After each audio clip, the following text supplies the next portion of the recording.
C'est un truc de fou furieux. Oh.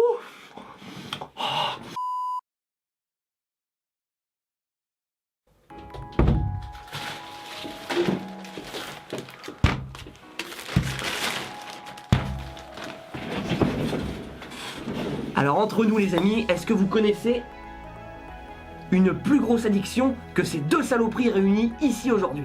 Personnellement, surtout avec l'été qui arrive, je peux vous dire que notamment pour moi, il m'est très dur de ne pas en boire tous les 2 heures. Et justement aujourd'hui, j'ai eu envie qu'on fasse une petite expérience pour changer un peu ce qui se passe sur YouTube, de faire cuire ces deux boissons gazeuses qui paraissent si inoffensives et si jolies à l'œil nu, mais il se peut qu'après cette expérience, vous changiez vos habitudes gustatives, vos habitudes alimentaires, vos habitudes d'achat notamment. Coca vend aujourd'hui près de 2 milliards de boissons par jour dans plus de 200 pays du monde. Toutes les secondes, près de 13 000 personnes achètent un produit Coca-Cola. Ouais, toutes les secondes, vous laissez 5 secondes.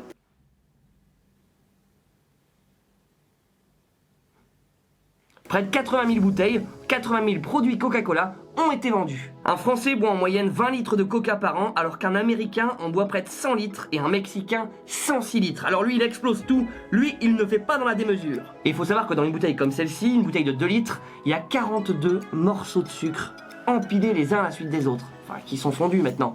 Mais il y a 42 morceaux de sucre, c'est énorme. Et c'est vrai que quand c'est bien frais, quand on a bien soif en été, clairement une bouteille de 2 litres, on se l'enfile en 3 minutes et on les sent pas du tout passer les morceaux de sucre. Et quand j'ai su ça, c'est la raison pour laquelle, moi bêtement, je me suis dirigé vers celle-ci. À mon avis, il y a autant de saloperies qui ne sont pas forcément du sucre, mais qui sont tout aussi nocives pour la santé. Et c'est la raison pour laquelle on va tout faire cramer. Et c'est la raison aussi pour laquelle je me suis équipé de ceci. Une belle plaque à induction, afin de vous faire des petites séances de cuisine directement dans le studio.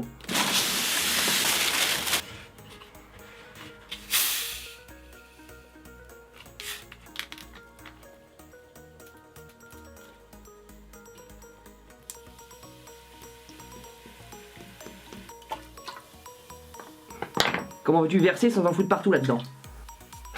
Quel bruit fascinant. Allez, on met tout ça en route.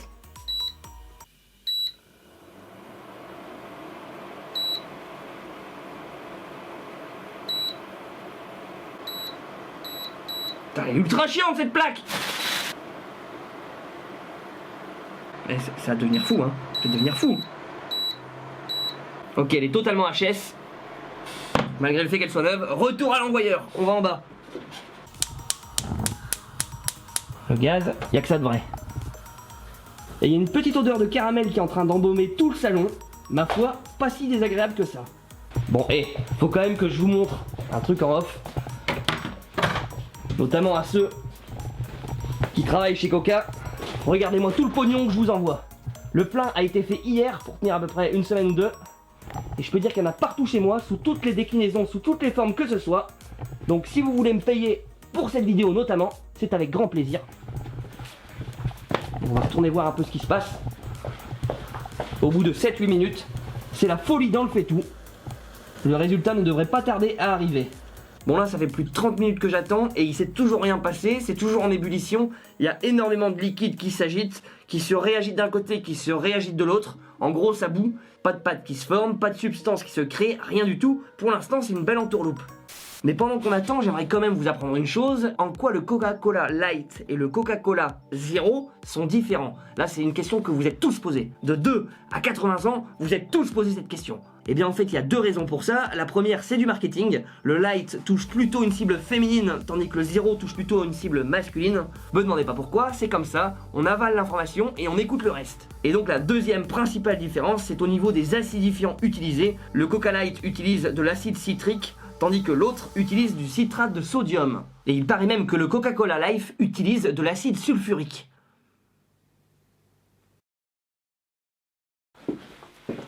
Alors là les amis, le choc total. Ce que j'ai vu, ce que je vois est absolument incroyable.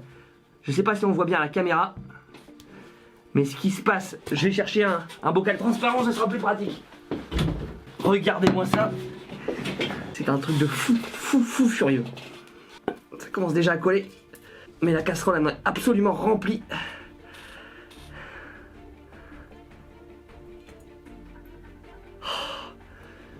C'est juste affreux. On pourrait croire que c'est du caramel, genre du sucre fondu, mais absolument pas. Regardez l'état de la casserole. 2 litres de coca, je vous rappelle, 2 litres de coca. Et franchement, c'est intéressant de le voir sous cette forme. Ça nous fera réfléchir à 2 fois avant de le boire. Le prochain coup. Oh, c'est déjà en train de sécher, c'est incroyable. Je vais le remettre ici pour bien que vous le voyez. Mais il y a une couche vraiment ultra épaisse au fond de la casserole. Et franchement, j'ai bien envie de tenter un truc.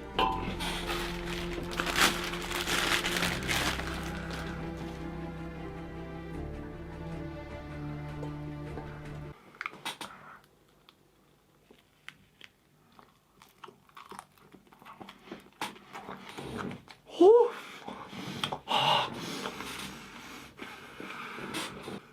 immonde.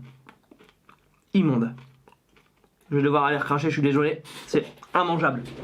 Franchement, ça fait vraiment effet marée noire. C'est juste horrible. Et de se dire que ça fait près de 15 ans que je bois ça, quasiment tous les jours. Je comprends mieux l'état de ce corps. Et franchement, ça fait drôlement pas envie. Et là où ils ont été très bons Coca, c'est qu'ils ont mis des substances très addictives qui font que c'est très difficile à arrêter. Moi je ne fume pas, mais j'imagine que ça va être comme la cigarette, juste une galère pour arrêter. J'ai essayé pendant 10 minutes de récurer la casserole, elle est foutue. Direction la benne à ordures. Et comme je suis un gros malin, je vais reprendre le risque de refoutre en l'air une poêle ou une casserole et d'y verser le Coca zéro. Normalement, 0 sucre indique 0 déchet, c'est ce qu'on va voir.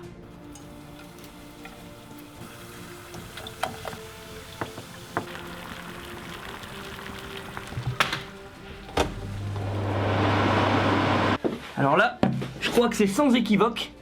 Après 43 minutes environ, je sais pas si on le voit, il reste juste 2-3 gouttes qui en un coup d'éponge, directement à la poubelle. Et ça, aussi bien pour la vaisselle et pour le côté psychologique du sucre, j'ai clairement choisi mon camp. Sur ce les amis, si vous avez aimé ce genre d'expérience que je commence sur ma chaîne, dites-le moi en commentaire, je me ferai un plaisir de vous en montrer une que j'ai encore en stock. Très bonne soirée à vous, dormez bien, rêvez bien, c'est important, et surtout, n'oubliez pas d'innover. Ciao!